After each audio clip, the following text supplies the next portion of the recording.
Hi, Calvary Church members. I'm very pleased to be sitting next to a Calvary Church member herself, Wendy Jo Vandevort. How are you, Wendy? Good. Wendy Jo.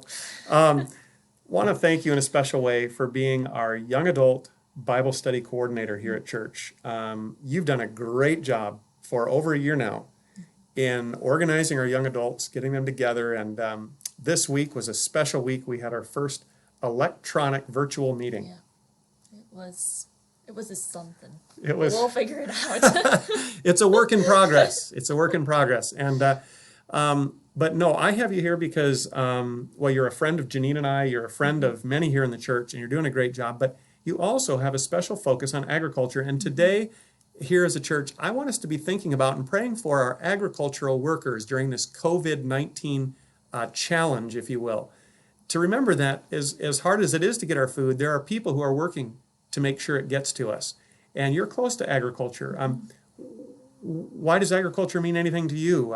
How did you get involved? Well, I've grown up on a farm my whole life, so it's been something I've always been hands-on with. But I don't know, it was something I became very passionate about early on and just worked a lot of jobs in it, and then got my degree from Dordt in agribusiness and pre-legal, and have just been working in the field ever since then. So you've got experience in life with your family, and you've got some study and sort of educational background. Yeah.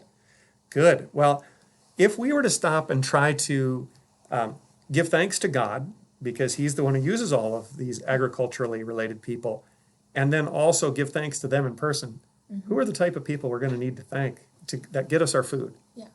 We should be thanking our farmers and ranchers who essentially never take sick days. They're farm hands and workers as well, the food processors and packers, and then as well as the agencies that have to work alongside them to make sure our food is safe to eat and consume.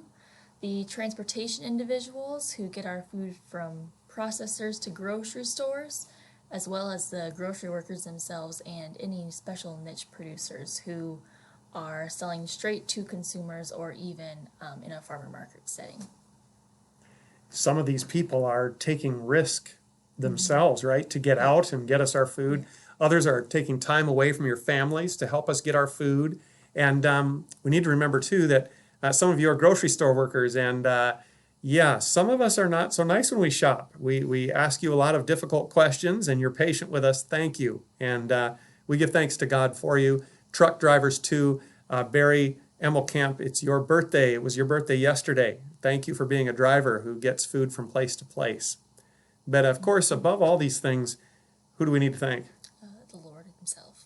For sure, for sure. You know, we easily say things like, "Our Father in heaven, give us our daily bread."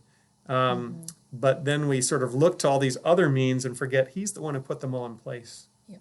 Yeah, and the psalmist didn't forget that. And so I've asked Wendy Jo to read a scripture passage that will hopefully bless us as we give thanks to God. Wendy Jo, where is it from, and would you read it? We're going to be reading from Psalm 145, 15 and 16. The eyes of all look to you, and you give them their food at the proper time. You open your hand and satisfy the desires of every living thing. People of God, the Lord has been open-handed with us, and we need to thank Him above all. So if you have opportunity today, don't just pray for your daily bread. Let's take opportunity today to thank God for it. Absolutely. Have a good day, everybody.